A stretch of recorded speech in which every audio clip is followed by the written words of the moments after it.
چلو باو ماجا.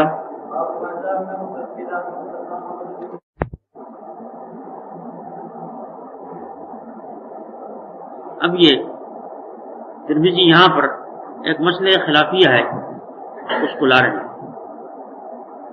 ترمذی کی بعض جگہ پر عادت یہ ہوتی ہے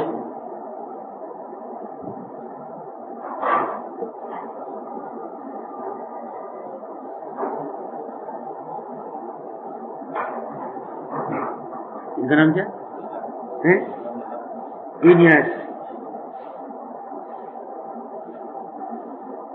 ترمذی کی عادت یہ ہے کہ جب مسئلہ خلافی ہوتا ہے کبھی کبھی تو وہاں پر اس کے دونوں جانب بیان کرتا ہے. دو باب لا رہا ہے. یہاں پر بھی یہ کر رہا ہے کہ ایک تو ان لوگوں کی دلیل لے کر آیا جو کہ یہ کہتے ہیں کہ استقبال استدبار کی مطلقاً ممانع ہے، اور جو لوگ اس کو رخصت دیتے ہیں، جو لوگ جائز کرتے ہیں، ان کے لیے مستقل باب لایا باب ما جاء نصرت فی ذلک. هذا عادة الترمذي في بعض الأوقات أنه يأتي بمستدلات لمن يقول ثم يأتي خلاف ذلك. هكذا عادته في بعض الأحيان. مثلا مسألة النهي عن استقبال القبلة واستدبارها مسألة خلافية فيها مذاهب كما أبين إن شاء الله. فالترمذي رحمه الله يعقد بابا باب الأول للذين يقولون النهي مطلقا لا يجوز الاستقبال ولا استدبار مطلقا، وأتى لهم بابا وقدمها لأن الترمذي يقول هكذا، لأن هذا هو مختار الترمذي. ثم أتى بالباب الثاني باب ما جاء نصرت في ذلك، وهذا دليل من يقول يجوز ذلك.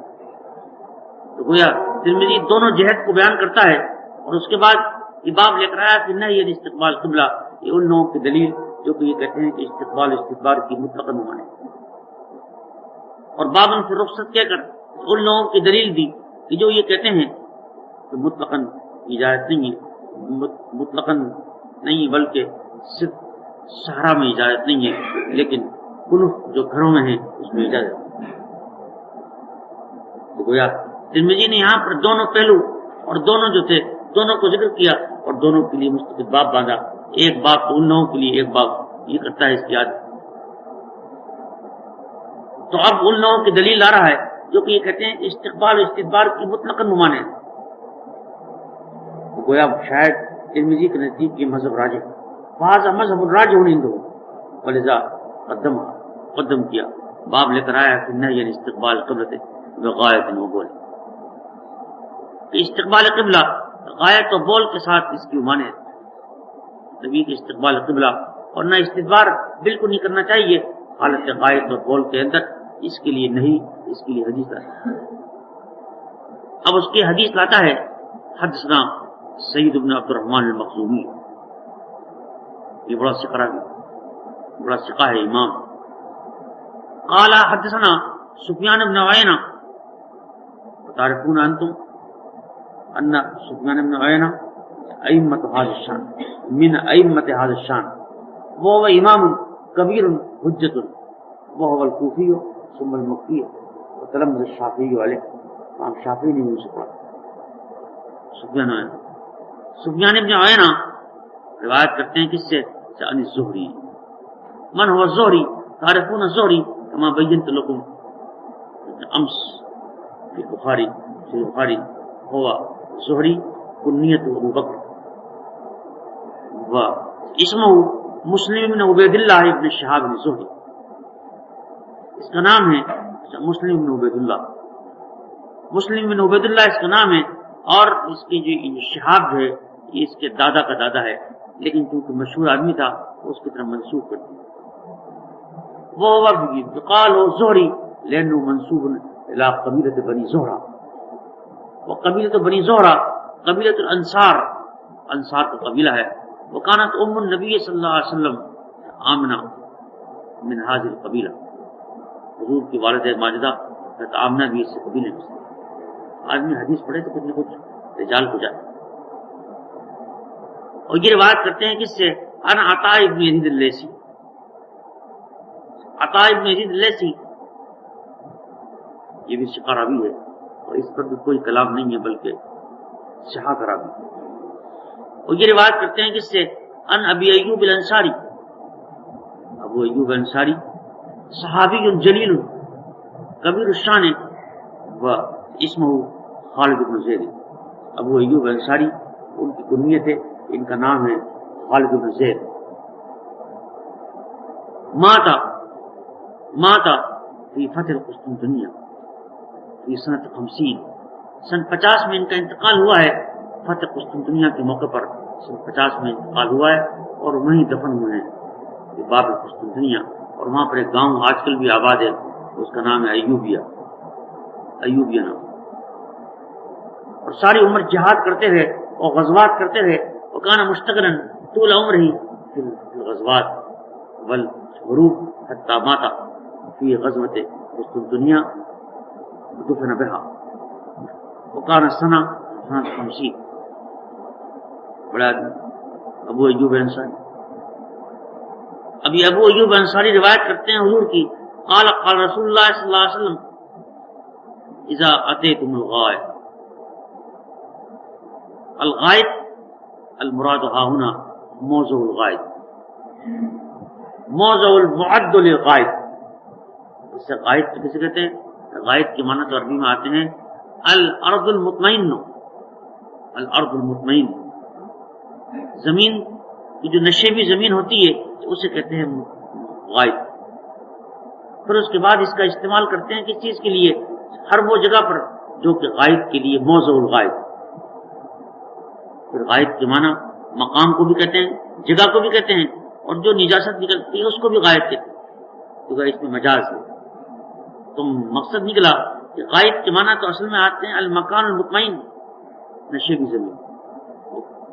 وکان اہل العرب یذهبون للغائط والبول فی البراز وکانوا یختارون الارض المطمئن، اور ظاہر بات ہے کہ آدمی پیشاب پخانے کے لیے ایسی زمین منتخب کرتا ہے جو نشیبی ہو، اونچی نہ ہو بلکہ نشیبی زمین منتخب کرتا ہے، اس واسطے اس کو استعمال کرنے کے کس چیز کے لیے؟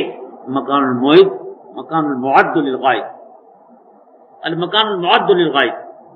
وكذلك يقال يطلق على النجاسة الذي يخرج، جو نجاست نکلتی ہے اس پر بھی استعمال کرتے ہیں غائط، تو یہ مجاز کے دو پہلو ہیں، اس کا استعمال ایک تو اس مکان پر آتا ہے اور ایک نجاست بھی ہوتا ہے، اور یہ سب مجاز ہے۔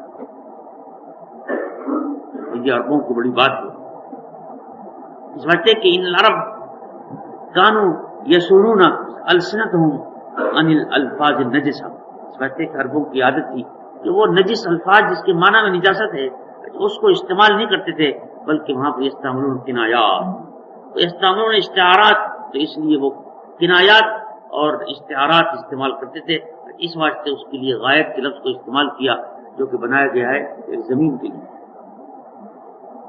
اچھا، یہاں پر لفظ غائط دونوں معنی میں استعمال ہوا ہے، پہلا غائط تو استعمال ہوا ہے کس کے لیے؟ مکان غائط کے لیے، اور دوسرا غائط استعمال ہوا ہے نجاست کے لیے۔ دیکھو یہ خاص بات ہے، اذا آتیتم الغائط فلا تستقبلوا القبلة بغائط ولا بول، بغائط ولا بول، یہ کیا ہے؟ ترکیب میں کیا واقع ہو رہا ہے؟ یہ حال واقع ہو رہا ہے، اس کا ایک متعلق محذوف ہے مقترنین، فلا تستقبلوا القبلة مقترنین حال کونکم مقترنین بغائط ولا بول، یہ مقترنین حال واقع ہو رہا ہے، لا تستقبلوا، تو یہ غائط و بول یہ متعلق ہے مقترنین کے ساتھ۔ والمراد من الغائط هاهنا النجاسہ، یہاں پر غائط سے مراد نجاست، تو وہ مجاز کے دوسرے معنی۔ فلا بول مطلب یہ کہ جب تم غائط کے لیے آؤ تو تم قبلے کی طرف استقبال میں، بہذا من تعظیم القبلہ، تعظیم قبلہ ہے، اور اس کی وجہ سے فرمایا کہ تم اس کے استقبال نہ کرو غائط و بول کے، یعنی کعبے کی طرف منہ کر کے تم پیشاب پخانا کرو، اس میں ٹھیک نہیں ہے، بڑھتے کیے تعظیم کعبہ کا خلاف۔ ولا تستدبروها، اور نہ اس کی طرف پیٹ موڑو، ولكن شرقوا وغربوا، لیکن تم مشرق کو اختیار کرو، جہت مشرق کو اختیار کرو یا جہت مغرب کو اختیار کرو۔ انما امر النبی صلی اللہ علیہ وسلم باختیار جہت الشرق والغرب لان هذا خطاب لاهل المدینہ، ان ھذا خطاب لاہل مدینہ وکانت قبلتہم علی جہت الجنوب، اور یہ حضور کا جو خطاب ہے یہ مدینہ طیبہ والوں کے لیے، ومن کان علی سمتھا، اور جو ان کے سمت پر ہوں، اس وقت کہ مدینے کے اندر قبلہ جنوبی ہے، جنوبی، تو یوں کہا جا رہا ہے سمجھے کہ تم شرق کو اختیار کرو یا غرب کو اختیار کرو، اس وقت کہ ان کا قبلہ جنوب ہے۔ تو یہ مطلب نہیں ہے کہ یہ عام نہیں ہے، کیوں؟ اس وقت کہ جن کا قبلہ مشرق ہو یا مغرب ہو تو وہ ان کو مشرق و مغرب میں استقبال کی جاتی بس، ولیکن شرق و غرب، تو گویا کہ یہ خطاب هذا خطاب خاص لأهل المدینہ ومن کان لا سمتھا، لا خطاب عام، خطاب عام نہیں۔ قال ابو ایوب صحابی کہتے ہیں فقدمنا الشام، تو ہم شام میں آئے، جنگ کے زمانے میں، حروب کے زمانے میں جب لڑائیاں ہو رہی تھی شام کی، حضرت عمر کے زمانے میں ہم شام میں آئے، فوجدنا مراحیض قد بنیت مستقبل القبلہ، تو وہاں ہم نے ایسے بیت الخلا پائے، مراحیض جب مرحاض، مرحاض ہو، مرحاض کے معنی کسے کہتے ہیں؟ بیت الخلا، بیت الخلا کس سے محفوظ ہے؟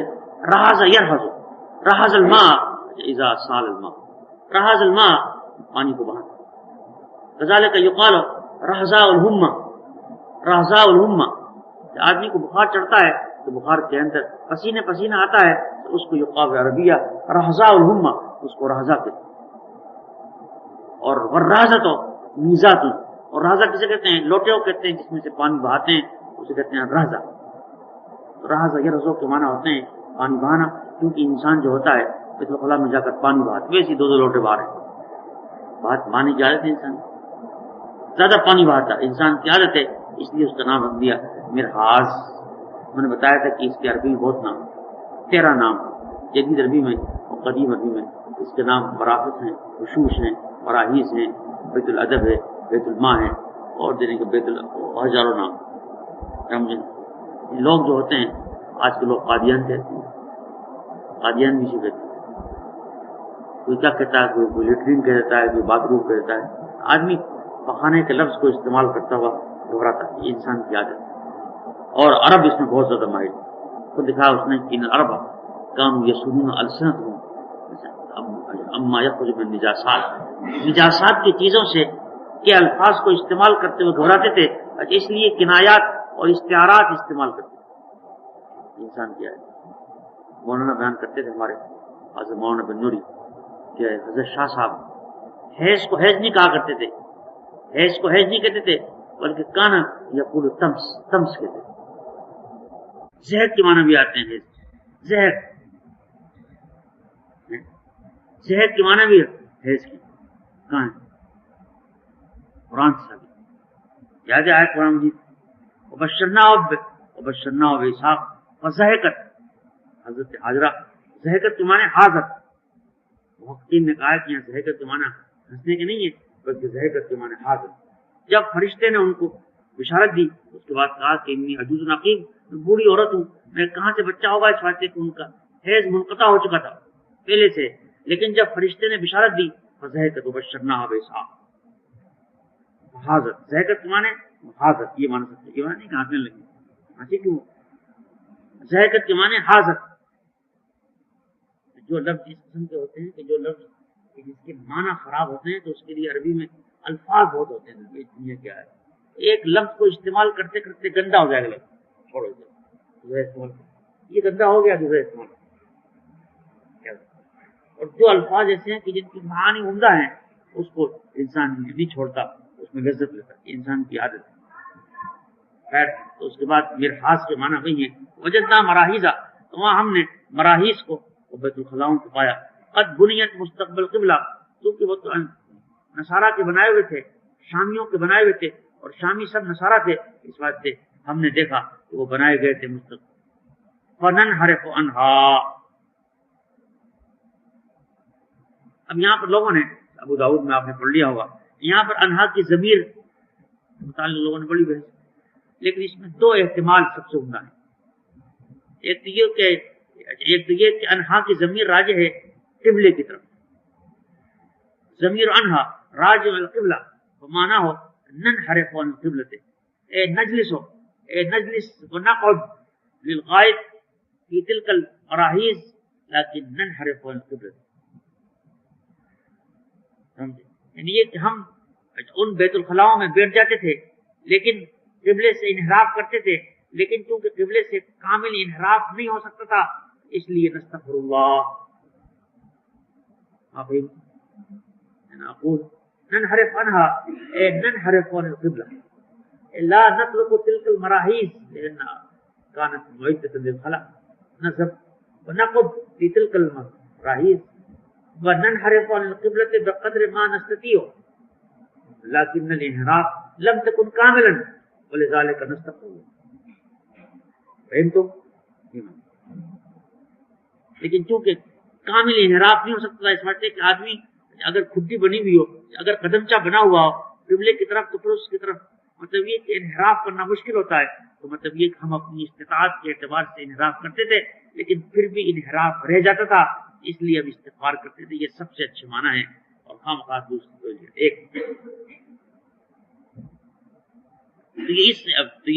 اس احتمال کے اعتبار سے ضمیر انہا راجع القبلہ، تو یہاں پر انہا کی ضمیر راجع قبلے کی طرف. دوسرا احتمال یہ ہے کہ یہاں پر انہا کی ضمیر راجع ہے کدھر الی المراحیز، کہ ہم ان مراحیز کو چھوڑ دیتے تھے ننحرف عنہا اور ہم چلے جاتے تھے. مطلب ان مراحیز کو ہم استعمال ہی نہیں کرتے تھے اور دوسرے کا چلے جاتے تھے جنگل وغیرہ کے اندر. لیکن نستغفر اللہ، لیکن چونکہ ہم نے ایک گناہ کی چیز اپنی آنکھوں سے دیکھی تھی اس بچے کو وہاں پر قبلے کے رخ بنانے چاہیے مراج، تو چونکہ وہ تلک المراحیز کانت مبنیتا الی القبلہ وکانت ہذی منکرۃ نستغفر اللہ برؤیت ھذا المنکر، کیونکہ ہم نے اپنی آنکھوں سے ایک منکر چیز دیکھی تھی اس لیے اس منکر کے دیکھنے کی وجہ سے ہم استغفار کرتے ہیں. اس بچے کے انسان کو کسی گناہ کی چیز کو دیکھنے سے بھی استغفار کرنے کو دی جاتا ہے. تم نے دیکھا ایک مثال بھی بہت بری مثال ہے، ایک کیوں ذہن میں آ گئی بڑی مثال. تم نے دیکھا کہ ایک عورت جا رہی ہے کسی مرد کے ساتھ اور راستے چلتے چلتے اس کے ہاتھ لگا رہی ہے، یہ کر رہی ہے، آپ اس کو دیکھ کر کے استغفر اللہ. مطلب ایک آدمی کبھی منکر چیز کے دیکھنے سے بھی استغفار کرتا ہے. تو یہاں پر استغفار کے معنی یہ ہے کہ ہم استغفار کرتے تھے برؤیت ھذا المنکر لأن بنیان المراحیز بناء المراحیز القبلہ کانت منکرۃ من المناکیر ونستغفر اللہ برؤیت ھذا المنکر. اس بات کہ ہم نے اس منکر کو کیوں دیکھا. كما اذا رأيتم رجلا معلوق اللحیہ فتقولون نستغفر اللہ لأنكم رأيتم منکرا. الانسان والقلوب السلیمہ انما يستغفر الله برؤية المنکر كما قاله ابو ایوب الصحابی الجلیل الکبیر. بعض لوگ کہتے ہیں نستغفر اللہ کے معنی کہ ہم اس کے بنانے والوں کے لیے استغفار کرتے تھے. ارے وہ تو کافر تھے، ان کے لیے کون سا استغفار ہوگا؟ ماں کان استغفار ابراہیم. سمجھے یہ خام خام کی باتیں بیوقوفی کی باتیں. یہ حدیث ہے ابو ایوب انصاری کی. میں عجیب بات بتاؤں کہ بخاری اور مسلم صرف یہ حدیث لکھ رہے ہیں، کوئی حدیث نہیں. بخاری نے تو صرف اسی حدیث پر اتفاق کیا. مسلم لایا ہے سلمان فارسی کے، لیکن بخاری نے انما اکتفا بہذا الحدیث شرط وما آتا ہے کہ اس کی شرط پر صرف یہ حدیث ہے، باقی کوئی حدیث نہیں. یہ جو ابن عمر کی حدیث جو آگے آ رہی ہے اس کو بخاری لے کے نہیں آیا، سمجھے، بلکہ اس کو مسلم لایا. لیکن یہ ابو ایوب انصاری کی حدیث جو ہے اس کو صرف بخاری لایا کوئی. تو غرض کے اصح حدیث فی هذا الباب هو حدیث ابی ایوب كما هو المقرر عند المحدثین. اما الحدیث الثانی حدیث ابن عمر الذي هو يخالفه انما اتى به مسلم الحجاج ما اتى به البخاری. تو وہ سب سے پہلے ایک بات سمجھو، یہ منع کی جو حدیث ہے یہ سب سے اعصا ما فی الباب ہے، اس سے بلند حدیث کوئی نہیں ہے. ذخیرہ احادیث میں اس سے بلند احادیث کوئی نہیں. ذخیرہ حدیث کے اندر اس سے اونچی حدیث کوئی نہیں. اس وقت کی سب سے اصل حدیث ہے اور اس کے علاوہ اور جتنی حدیثیں وہ سب ضعیف. کلام ہو. یہاں تک کہ ابن عمر کی حدیث اگرچہ صحیح ہے لیکن بخاری لے کے نہیں آیا، بخاری کی شرط پر یہ حدیث. قال وفي الباب عن عبد الله بن حارث، یہ عبداللہ ابن حارث بن جز الزبیدی ہو، سمجھیں، وہ وکانا ما عمرو بن عاص في فتح مصر، یہ مصر کے اندر رہے. یہ عبداللہ ابن حارث یہ ان صحابہ میں سے ہیں جو مصر میں رہے، سکن فی مصر، وقت تبیادار، انہوں نے وہاں پر ایک گھر بنایا مصر میں. بڑا ان کی حدیث، ابن کی حدیث ابو داؤد، ابن ماجہ میں. معقل ابن ابی الحیثم ویقال معقل ابن ابی معقل، یہ بھی صحابی ہیں اور ان کی حدیث ابو داؤد. وہ ابی امامہ، ان کی حدیث بھی کہیں. ابو ہریرہ کی روایت کسی کتابوں میں، صالح بن حنین ان کی روایت بھی 11ویں میں کہیں ہے. قال ابو عیسیٰ حدیث ابی ایوب احسن شیء فی هذا الباب واصح. میں نے بتایا تھا کہ ترمذی کبھی جو لفظ استعمال کرتا ہے اصح و احسن، وہ اصطلاح اور لغت دونوں کے اعتبار سے. یہاں پر جو کہہ رہا ہے کہ جو اصح و احسن یہ لغت کے اعتبار سے بھی ہے اور اصطلاح کے اعتبار سے، اس وجہ سے کہ اصطلاح کے اعتبار سے بھی حدیث ابی ایوب احسن و احسن، وانه حدیث صحیح وانه حدیث حسن، یہ حدیث صحیح بھی اور حسن بھی ہے اور سب سے اصح و احسن ہے. وہ ابو ایوب اسمہ خالد بن زید، یہ بڑے صاحب لا تعرفون ابا ایوب، ابو ایوب بڑے صاحب انصاری صاحب.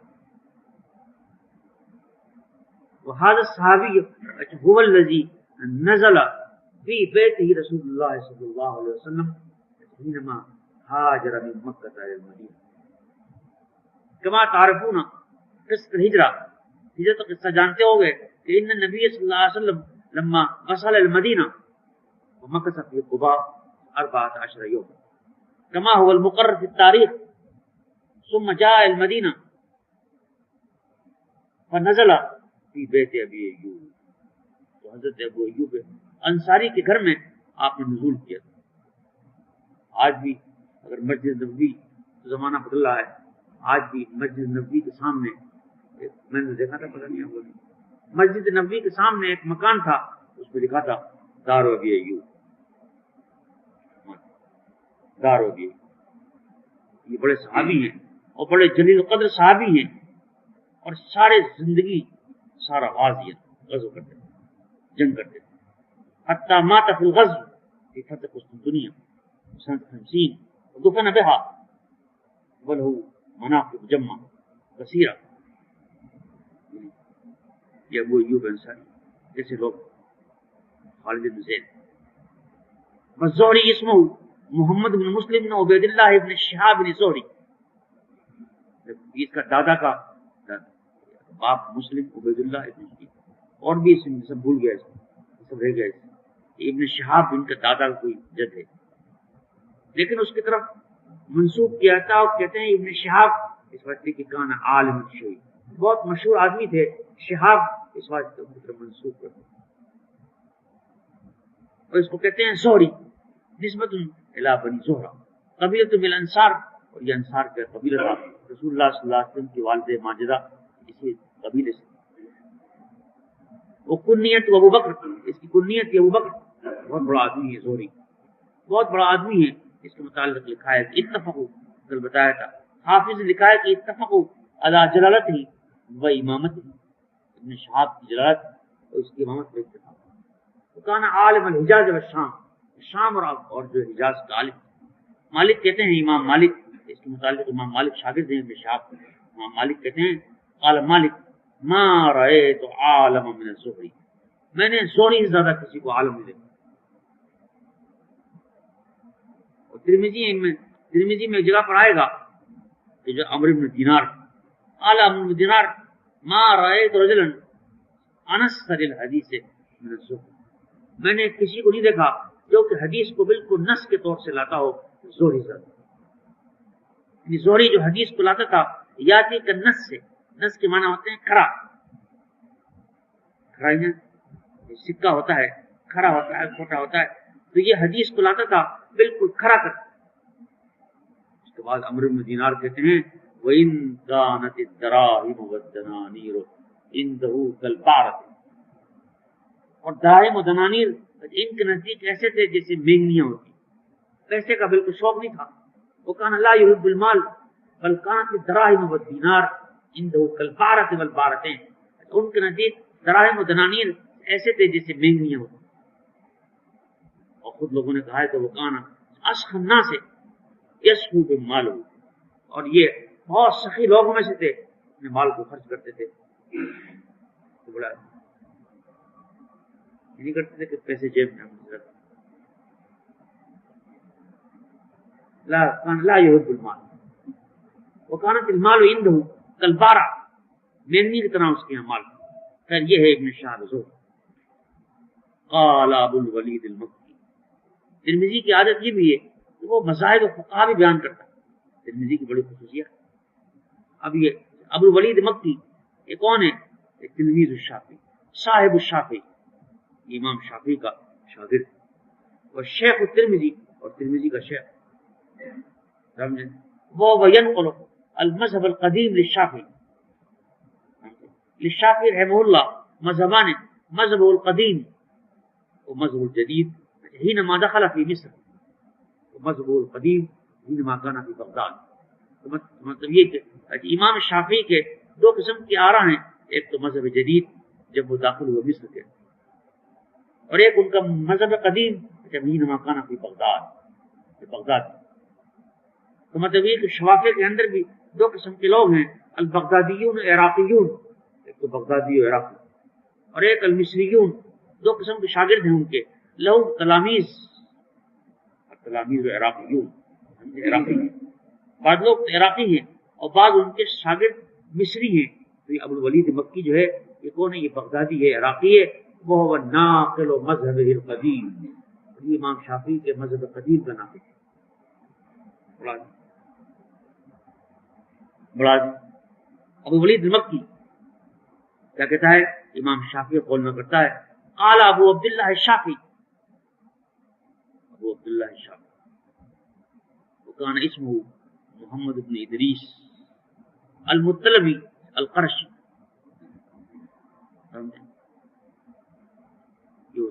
قریش کے وکان فی شہامت القریش، قریش کی بہادری کی. امام من الائمہ، بڑے امام. وکان له شان بالعلوم، فرغ من اللغة وقراءة القرآن وحفظ القرآن حينما كان عمره 12 سنة. 12 سال کی عمر میں قرآن اور صرف نحو سب سے فارغ ہو گئے. ثم رحل الى مالک، مالک کی طرف چلے گئے. اور مالک نے لما رآه مالک وعظمه وقال ما رأيت مثله. امام مالک کے پاس گئے تو مالک اس سے بڑے متاثر ہوئے. اور امام مالک نے کہا کہ میں نے اس قریشی لڑکے جیسا آدمی کو نہیں دیکھا. حرملہ امام شافعی کے تلمیذ ہیں. حرملہ تلمیذ الشافعی هو ينقل رحلة الشافعي الى مالک. وہ قصۃ عجیبہ. امام شافعی نے جب سفر کیا ہے کہاں پر؟ مدینے کی طرف، مالک سے پڑھنے کے لیے. تو ان کے ساتھ تھے حرملہ اس واقعے کو بیان کرتے ہیں بڑے مزے لے کر. بڑا عجیب واقعہ ہے. تمہیں کیا بتاؤں، یہ بڑے آدمی امام شافعی بڑے آدمی ہیں. ہم سب ان کا ادب کرتے ہیں. ناظم ہو امام الائمہ. قال ابو عبداللہ الشافعی انما معنى قول النبی صلی اللہ علیہ وسلم لا تستقبل القبلة بغائط ولا بول. اب شافعی کہتے ہیں کہ یہاں جو حکم آیا کہ لا تستقبل القبلة بغائط ولا بول، انما هذا في الفيافي. الفيافي جمع فیفا، جمع الفیفا، والفیفا الصحراء. وہ کہتے ہیں کہ یہ حکم جو ہے یہ صحرا میں جنگل کے اندر ہے، جہاں پر کہ آدمی جو ہے جنگل میں ہو تب اس کے لیے حکم ہے. اما فی الکنف المبنیت، لیکن الکنف واحد و کنیف، لیکن جو گھر کے اندر بیت الخلا بنے ہوتے ہیں تو لہو رخصت فی یستقبلها، تو اس کے لیے استقبال و استدبار کی جائے. مطلب یہ کہ گھروں میں جو بیت الخلاء بنے ہوتے ہیں تو وہاں پر استقبال و استدبار کی جائے.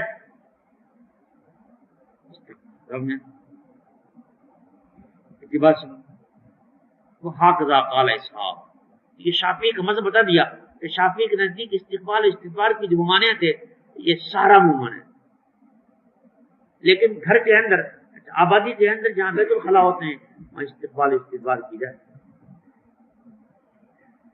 اب بعض حنفی لوگ جب اس پر بحث کرتے ہیں تو بحث کرنے کے بعد ایک عجیب دلیل پیش کرتے ہیں امام شافعی کے خلاف.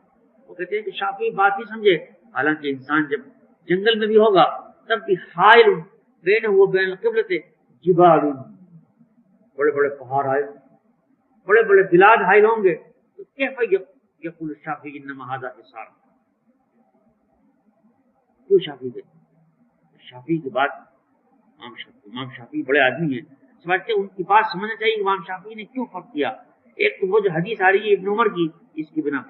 دوسری بات یہ کہ امام شافعی جو ہے وہ یہ کہتے ہیں، اصل بات یہ، اور خطابی نے معالم السنن کے اندر شافعی کی طرف سے دلیل پیش کی اور نے کہا اصل بات یہ کہ انسان جب جنگل میں پیشاب پخانہ کرے گا تو وہ انسان کے عزم جو ہوگا منسوب ہوگا قبلہ، ویسے کہ بیچ میں جیسا بینو حائل. اما اذا اتى الغائط في البنيان فانما ينسب الى الجدار، یہ وجہ ویسے کہ وہاں پر نسبت ہوگی استقبال و استدبار کی اور جدار کی طرف، لیکن جنگل میں کوئی چیز نہیں ہے اس واسطے نسبت نہیں ہوگی، منسوب کریں گے قبلہ. یہ وجہ، یہ خطابی نے لکھا. تو بحث کر لو کہ یہ دلیل ٹھیک نہیں ہے، لیکن یہ کہ اصلی بات یہ قال خطابی، مطلب ایک آدمی جو ہے مخالف کو بھی ادلہ چاہیے، نہیں کہ خالی اپنی دلیل، اپنی ادلہ دوں گا میں، ان کی دلیل بھی سنو، وہ بھی امام حق ہے، ان کی دلیل سنو. وہکذا قال اسحاق وقال احمد بن حنبل، احمد بن حنبل وهذا امام من الائمہ، وہ امام اہل سنہ، امام اہل سنت، تفقہ علی الشافعی، امام شافعی سے تفقہ حاصل کیا. وله مقام وله مسند اسمه مسند احمد بن حنبل، وهو امام حافظ متقن اتفقوا على جلالتی، ان کی جلالت اور اس کی امامت سے اتفاق. بڑا احمد بن حنبل بڑے عجیب بات. اور انہوں نے اپنی پوری زندگی کے اندر کبھی حرام کو استعمال نہیں کیا اور نہ مشتبہ کو استعمال کیا. ایسا یہ جو ائمہ کے قصے ہیں نا، یہ بھی یاد کریں، اس سے بڑا فائدہ ہوتا ہے. ائمہ کے جو قصے و واقعات، تو کون ہے احمد بن حنبل؟ احمد بن حنبل کی خصوصیت یہ ہے کہ انہ کان یعتزل عن الحرام وعن شبہ الحرام. ان کے جو دادا ہیں، یہ دادا ہے حنبل، یہ حنبل والد نہیں، یہ دادا ہے، جدو. تو اس کا دادا جو تھا حنبل، کانت لہو مکانۃ عند السلطان، بادشاہ کے پاس، سلطان کے پاس اس کا مقام تھا. فآت السلطان لہو بساتین و اراضی، بادشاہ نے اس کو سمجھے بساتین اراضی زمینیں دی، لیکن احمد نے کوئی چیز سب تصدق علی الفقراء لأنه كان شبه الحرام، لأنه آتاه الملك، بادشاہ نے اس کو دیا تھا، اور بادشاہ کی چیزیں جو ہوتی ہیں اس میں شبہ ہوتا ہے، سب تصدق علی الفقراء. وقال لا آكل، بل كان يذهب كل يوم إلى الغابة، يعني هذا الإمام الجليل يذهب كل يوم إلى الغابة ويحتطب فيها. تعریف مانا یحتطب یات الحطب، جنگل جاتے تھے اور جنگل سے لکڑیاں کاٹ کے لاتے تھے اور بیچتے تھے، اور امام جلیل کھاتا تھا. کتنا بڑا سمجھیں. اس کے عجیب عجیب واقعات میں کیا بتاؤں. یہ ہے احمد، اور احمد بن حنبل امام اہل سنت. اب امام احمد کہتے ہیں کہ انما رخصت من النبی صلی اللہ علیہ وسلم فی استقبال قبلۃ بغایت مقبول. یہ احمد کا نیا مذہب ہے. احمد کا جو مذہب یہ، وہ یہ کہتے ہیں، سمجھیں، اچھا ان کا عجیب مذہب، وہ کہتے ہیں کہ سارا ہو چاہے آبادی ہو دونوں میں استقبال کی تو اجازت نہیں ہے، لیکن استدبار لیکن سہارا میں، سمجھے نا؟ وہ کہتے ہیں، امام احمد کہتے ہیں کہ استقبال کی تو اجازت نہیں ہے، نہ سہارا میں نہ گھروں میں نہ آبادی میں، لیکن استدبار کی اجازت ہے۔ استدبار کی اجازت ہے ان کے یہاں، مطلب یہ کہ استقبال کی تو بالکل اجازت نہیں ہے، لیکن استدبار کی اجازت ہے کہاں پر؟ مطلب یہ کہ استدبار کی اجازت ہے دونوں جگہ پر، سہارا میں بھی اور بنا میں۔ یہ مطلب یہ احمد تو غرض کہ احمد نے مطلب یہ کہ فرق کر دیا، فرق بین استقبال و استدبار، فکانہ منع الاستقبال و اباح الاستدبار۔ استقبال کی اجازت نہیں دی احمد نے، لیکن استدبار کی اجازت ہے، یہ احمد کا مطلب، یہ روایت ہے۔ باو ما جاء رخصت فی ذلک۔ اب یہ یہاں پر رخصت کا باب لا رہے ہیں، یہ بتا رہا ہوں ساری چیزیں، خالی سروے ہو رہا ہے، سروے اوپر اوپر کی بات۔ اب دوسرا باب لاتا ہے ان لوگوں کا کہ جو کہتے ہیں جواز حدثنا محمد بن بشار۔ محمد بن بشار کون ہے؟ بزدار۔ محمد مسنہ قال حدثنا وهب بن جرير، یہ کون ہے؟ وهب بن جرير بن حازم۔ قال حدثنا ابی عن محمد بن اسحاق، یہ محمد بن اسحاق کون ہے؟ یہ بھی راوی من روات، امام السیر والمغازی، یہ سیرت اور مغازی کا امام، سمجھے؟ اس پر لوگوں نے کلام بھی کیا۔ مالک، امام مالک اس سے بہت خفا تھا۔ مالک کان لا یزا ویقول انه لو قمت بین الحجر والمقام لقلت انه دجال ابن دجاجل۔ مالک اتفاق، مالک کہتے تھے کہ مجھے اگر کھڑا کر دیا جائے مکے میں رکن اور مقام ابراہیم کے درمیان جو سب سے مقدس مقام ہے، تب بھی کہوں گا کہ دجال۔ لیکن بہت سے لوگ اس کی توثیق کرتے ہیں، عبداللہ مبارک، سفیان ثوری اور بہت کثیر من الائمہ وثقوہ وقالوا امام من الائمہ، امام۔ تو غرض کے اختلاف الناس فیہ اختلافا کثیرا، اختلافا مدہشا، لیکن القول الصحیح ما قال الشیخ انور انه من روات الحسان لا من روات الصحہ۔ شیخ انور کی بات سب سے عمدہ ہے کہ یہ حسن کا راوی ہے اور صحہ کا راوی نہیں ہے، یہ ہے محمد بن اسحاق کے بارے میں، سمجھے؟ اور بیہقی بھی عجیب ہے، عجب من البیہقی، بیہقی جو ہے بڑا آدمی ہے ابوبکر بیہقی، اس نے اسماء و صفات میں اس کی تصدیق کی ہے، لیکن جز القرات میں صحہ وقال ووثقہ وقال ثقہ۔ یہ محمد بن اسحاق، اتنی بات یاد کرنا بڑی کام ہوتا ہوں بات۔ ان لوگوں نے محمد بن اسحاق کے بارے میں اختلاف تو کیا ہے، لیکن لوگ یہ کہتے ہیں کہ اس کا انانا جو ہے نا، انانا یہ غیر معتبر۔ اگر محمد بن اسحاق کسی روایت کو بیان کرے اپنے شیخ سے بصیغت عن ولا يعتبر الا اذا صرح بالتحديث او بالاخبار، فعنعنة محمد بن اسحاق لا يعتبر عند كله كما ذكروا ابن حجر في طبقات المدلسين، کیوں؟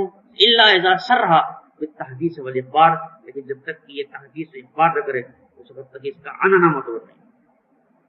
لا يعتبر عنعنة، یہاں پر عنعنہ کر رہا ہے، ان محمد بن اسحاق ان ابان بن سعد، یہ عنعنہ کر رہا ہے۔ اب تم سمجھے عنعنہ سے کیا ہوتا ہے؟ چلو روٹی کھا لو اور کیا، روٹی کھا لو عنعنہ کر رہا ہے، لیکن ان کے اندر بڑا مسئلہ ہے، عنعنہ کر رہا ہے، یعنی عنعنہ کر رہا ہے، مطلب یہ ان سے روایت کر رہا ہے، تصریح نہیں کر رہا، تحدیث کی اور اخبار کی اس بات سے ضعیف روایت تھی، اسی لیے ترمذی نے اس کو کہا غریب۔ ان مجاہد، کون ہے مجاہد؟ مجاہد ابن جبر، سمجھیں؟ یہ تفسیر کا امام، امام التفسیر ہے، بڑا آدمی مجاہد بن جبر۔ ان جابر بن عبداللہ، جابر بن عبداللہ الانصاری، صحابی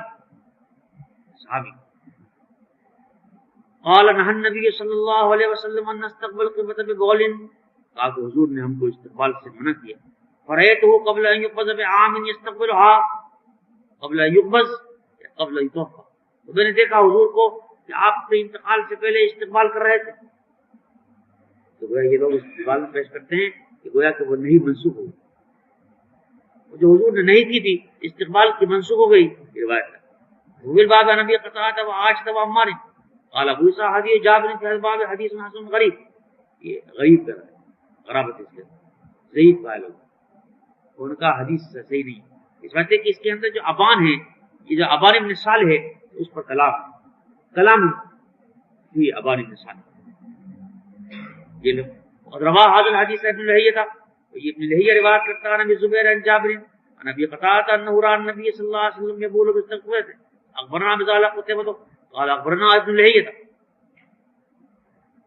وحدیث جابر النبی صلی اللہ علیہ وسلم صحاب حدیث ابن لہیہ، یعنی ابن لہیہ کے حدیث کے مقابلے میں بہتر۔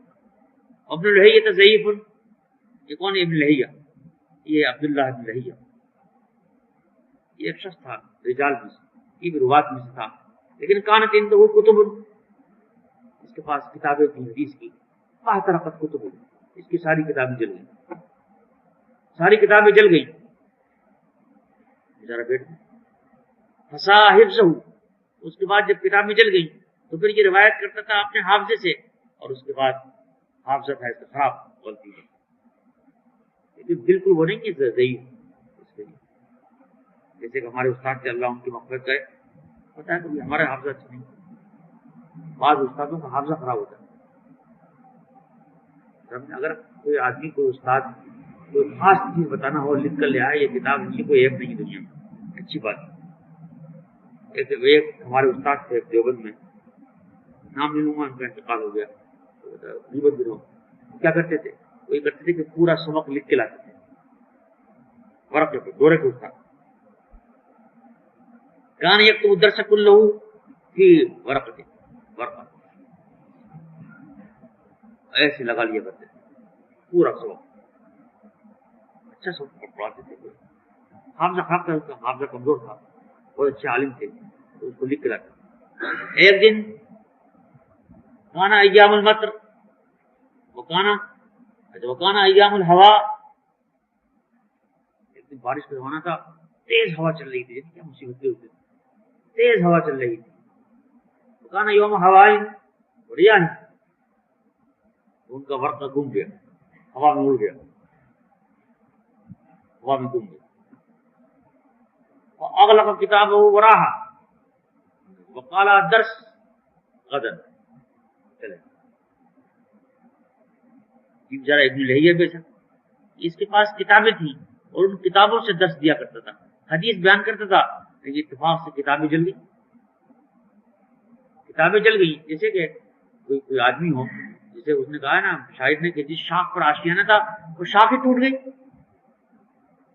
ایک جانور نے، ایک پرندے نے ایک گھونسلہ بنایا ایک شاخ پر، وہ شاخ ہی ٹوٹ گئی تو کیا کرے؟ تو یہ ابن لہیہ جو تھا، یہ بھی اس کے پاس کتابیں تھیں اور اس سے حدیث بیان کرتا تھا، لیکن احترقت کتب ہو، کتابیں جل گئی، تو بیچارہ ایسے دیکھا، یہ تو اس لیے ضعیف ہو گیا، لیکن بالکل نہیں ضعیف۔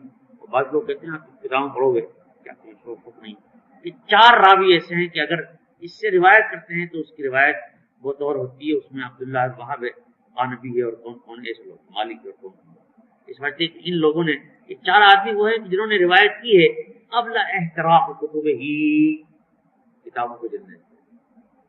لیکن ایک بات یاد رکھنا، تمہیں کیا رجال کی باتیں یاد نہیں ہے، تم تو کہو کیا کرتا ہے رجال کی بات، بہت ضروری ہے رجال، لیکن ابن لہیہ کی روایت مسلم لایا ہے مقروناً بمتابعۃ،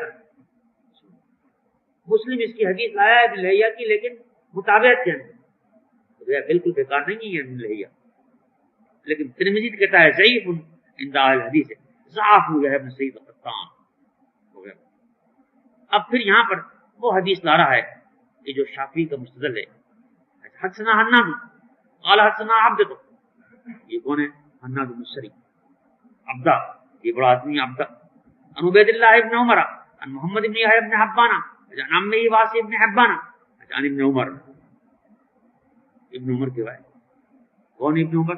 ابو عبد الرحمن، قال رقیت یوما علی بیت حفصہ، عبداللہ بن عمر کہتے ہیں کہ میں ایک دن چڑھا حفصہ گھر،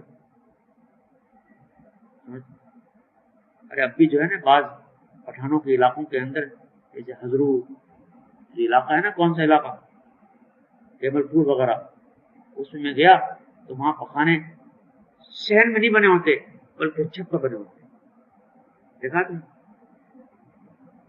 یا تو لوگ جنگل جاتے ہیں، لیکن اگر پخانے بناتے ہیں عورتوں کے لیے تو چھت تو بناتے ہیں، چھت پر. کیونکہ اس اعتبار سے حضور اکرم صلی اللہ علیہ وسلم کے زمانے میں پہلے تو حضور کی عادت یہ تھی اور صحابہ سب جنگل جاتے تھے، بعد میں جب پخانے بننے لگے تو پخانے بنایا کرتے تھے اوپر چھت کے اوپر البیت.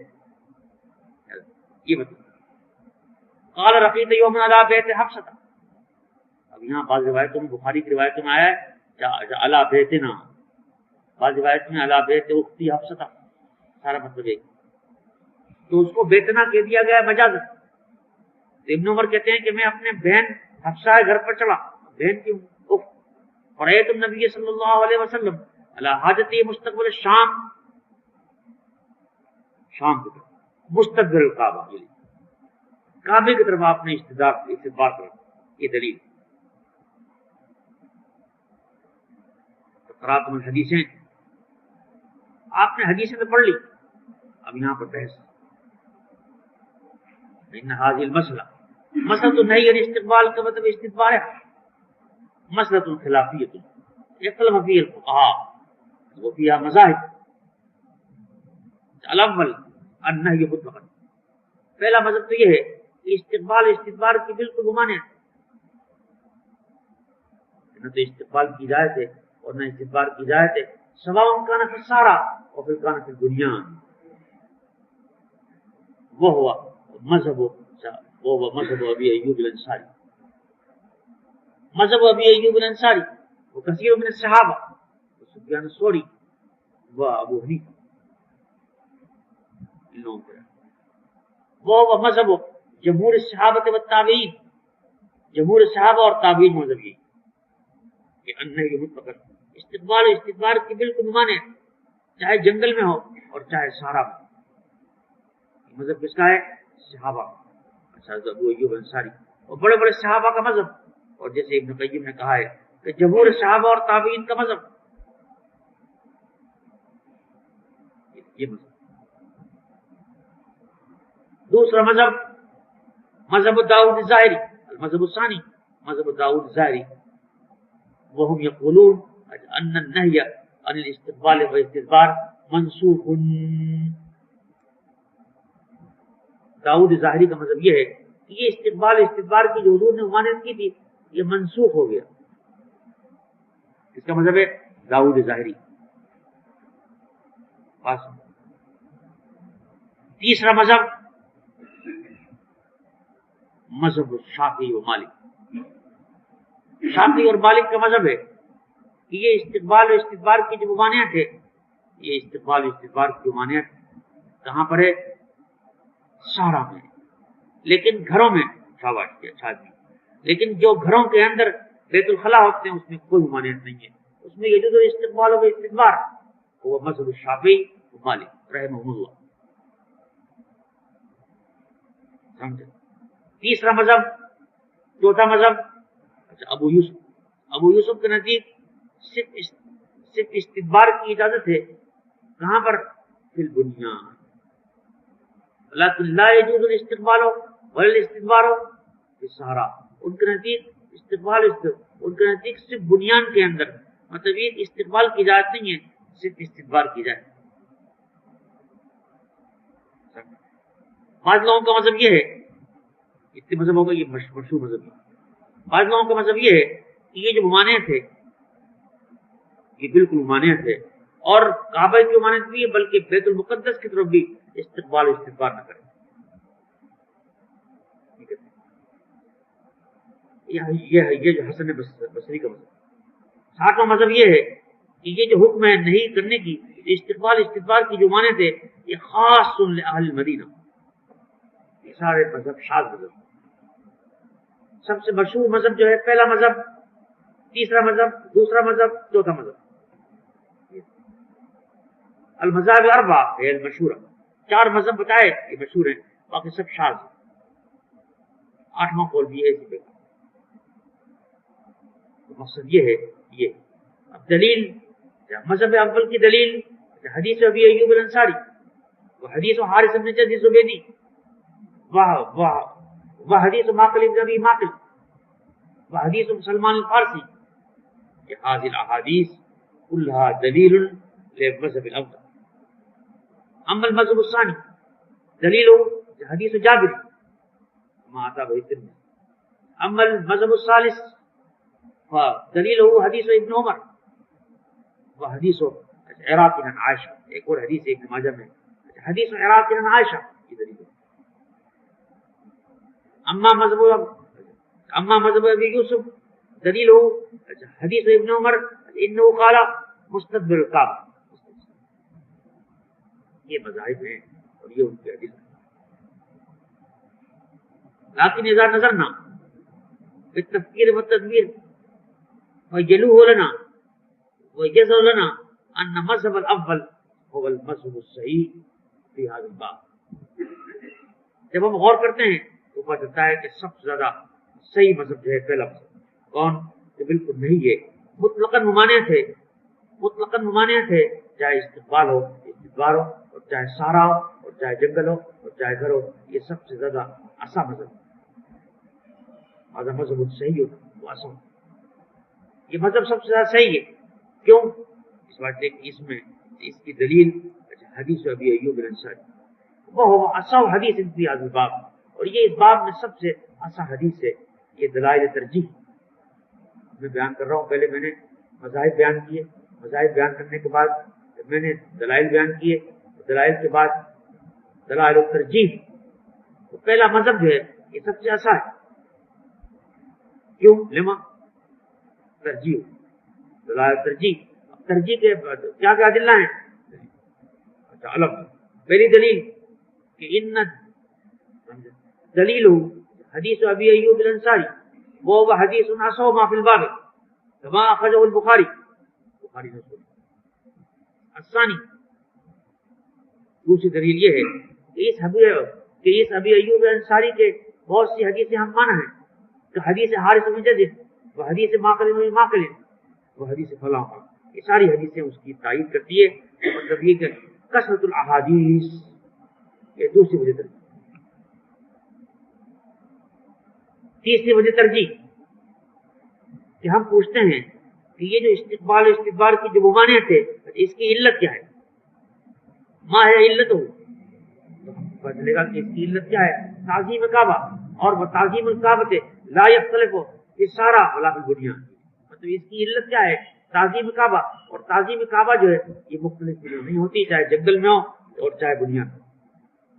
یہ وجہ ہے کہ رسول اللہ صلی اللہ علیہ وسلم نے کعبے کی طرف تھوکنے کی مانے.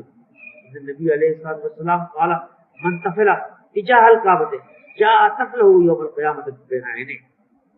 حضور نے مطلب یہ کہ تفل کی مانے کی کہ تم کعبے کی طرف تھوکو. لا تدخلوا الى الكعبہ کعبے کی طرف تھوکو مت. اس بات کہ جس نے کعبے کو تھوکا تو اس کا تھوک قیامت میں آئے گا.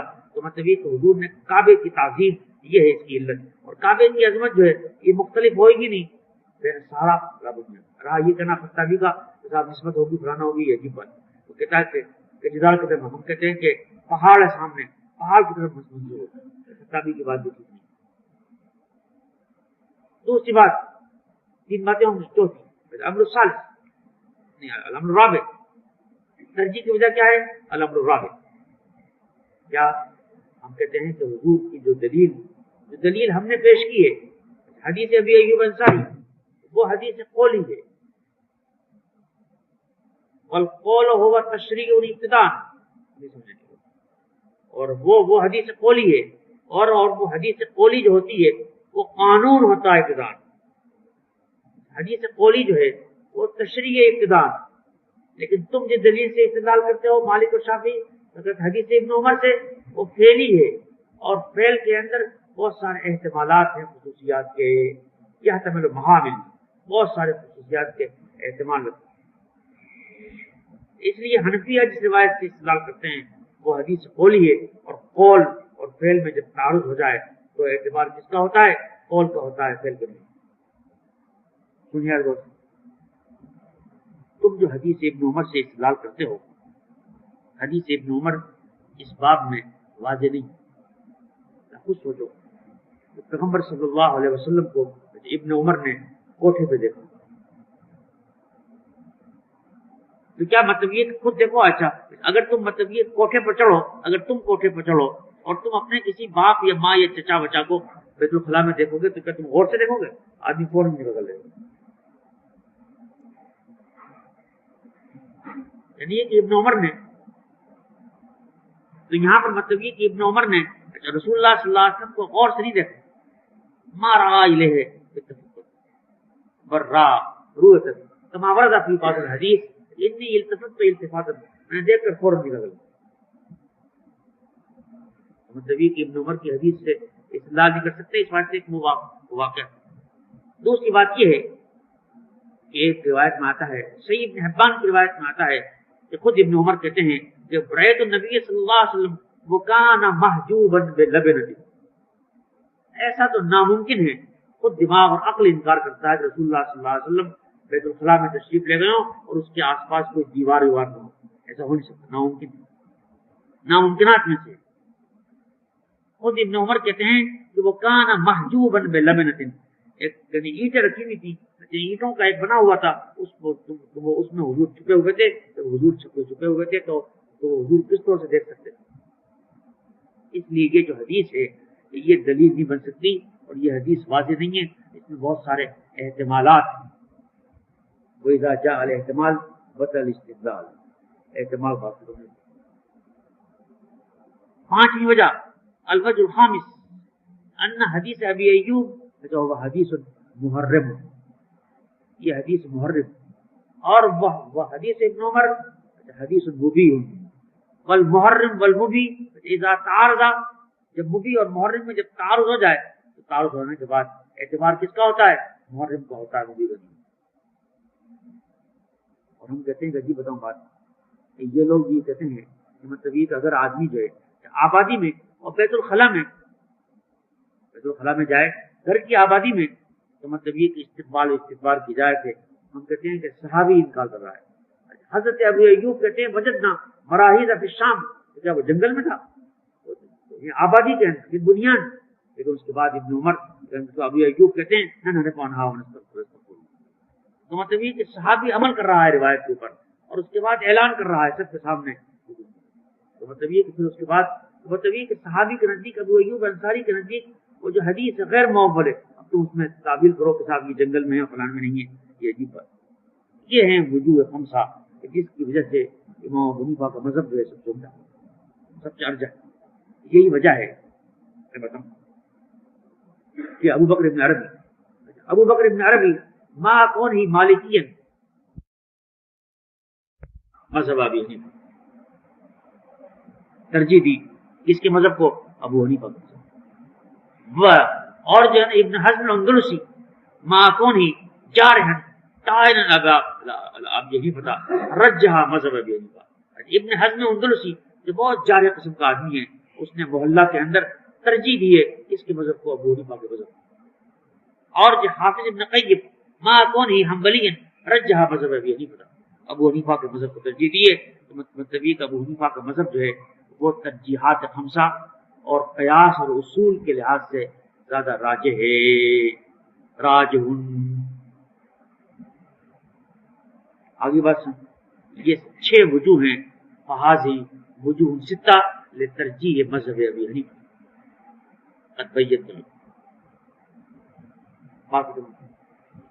اب یہاں پر ایک دلیل اور ہے, بڑی عجیب بات حدیث. ختم کر رہا ہوں اس بحث کو, یہ بڑی عجیب حدیث ہے. حدیث عراق بن عائشہ اور اخرجہ ابن ماجہ نے اس روایت کو, وہ اخرجہ البیہقی, وہ اخرجہ احمد کی مسند, یہ احمد کی روایت ہے. سننا عجیب حدیث. اور یہ حدیث کی اسناد کیا ہے؟ قال حدثني خالد بن ابي الصلت, یہ روایت ہے. قال حدثني خالد بن ابي الصلت عن عراق بن مالك عن عائشة قالت ذکر عند رسول اللہ صلی اللہ علیہ وسلم قوم لا يستقبلون القبلة قال اراهم قد فعلوها حولوا بمقدتی نحو القبلہ.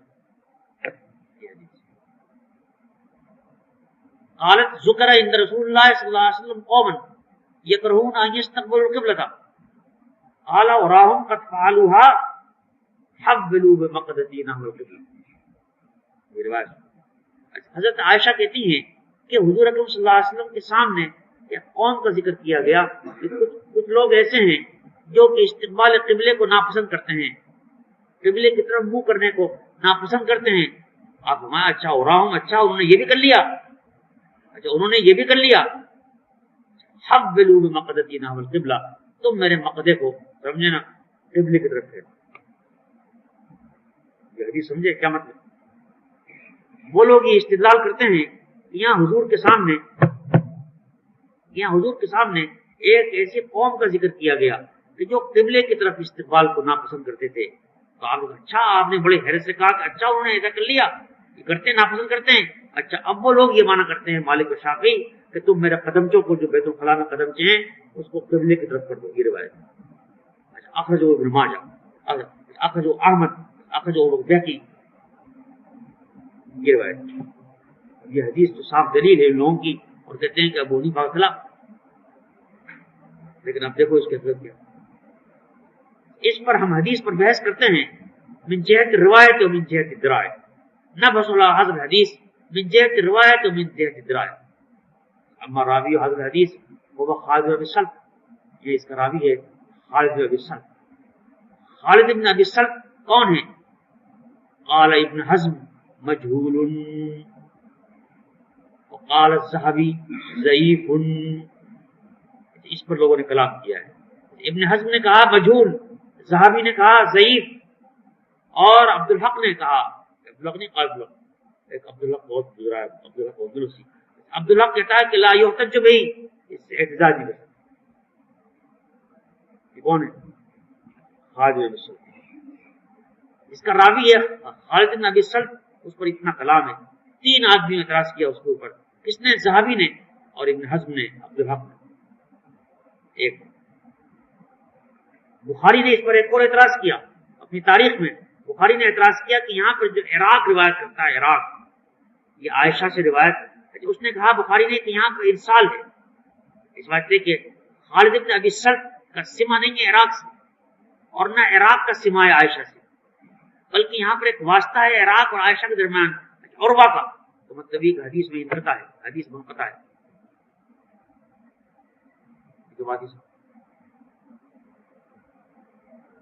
حدیث منقطع ہے تو مطلب یہ کہ حدیث میں ضعف بھی ہے، انقطاع بھی. تو کس طور سے ایسی حدیث معارضہ کر سکتی ہے ابو ایوب انصاری کی حدیث؟ دو بات. ایک بات. تیسری بات یہ ہے کہ یہ حدیث جب نا عروہ نے ذکر کی ہے، عمر بن عبدالعزیز کی مجلس میں بحث ہوئی. عمر بن عبدالعزیز نے کہا کہ میں نے جب رسول اللہ کی حدیث سنی ہے ابو ایوب انصاری کی، تو میں نے نہ تو استقبال کیا اور نہ استدبار کیا کتنے سالوں سے. تو وہاں پر مطلب یہ کہ عراق میں یہ حدیث ذکر کی. تو اس کے بعد حضرت عمر بن عزیز نے کہا کہ بھئی اس روایت کو میں نہیں مانتا، لا اسلم هذه الروایت. ابھی تک بات حل نہیں ہو رہی کہ عجیب حدیث ہے. اچھا ایک. تیسری بات یہ ہے کہ معنی کے اعتبار سے، درایت کے اعتبار سے بھی حدیث مانو. بات سمجھو. مطلب یہ کہ پیغمبر صلی اللہ علیہ وسلم استقبال کعبہ اور استدبار کعبہ کی ممانعت کرتے ہیں اتنے زور شور کے ساتھ. کتنی حدیثیں ہیں، ابو ایوب انصاری کی حدیث، سلمان فارسی کی حدیث، حارث بن جزا کی حدیث، ماقل کی حدیث. آپ اس کے اوپر یعنی کتنا اعلان کرتے ہیں کہ استدبار مت کرو. اور جب حضور کو اطلاع ملتی ہے کہ لوگ استدبار کر رہے ہیں تو آپ بڑا حیران ہوتے ہیں. اچھا ہو رہا ہوں قد فعلوا، لوگوں نے کر لیا. یہ بالکل درایت کے خلاف ہے کہ لوگ جب حضور کی حدیث پر عمل کرتے ہیں تو آپ اس پر انکار کرتے ہیں. یہ ناممکن ہے حدیث کے معنی. یہ حدیث کے مطلب ہے نہیں جو تم سمجھو گے. اب حضرت شیخ الہند نے معنی بتایا، انہوں نے کہا کہ چلو ہم مانتے ہیں حدیث صحیح، لیکن حدیث کے یہ معنی نہیں ہے جو تم سمجھتے. قصہ کیا تھا؟ قصہ یہ تھا کہ اصل میں دین کے اندر الغلو فی الدین ممنوع.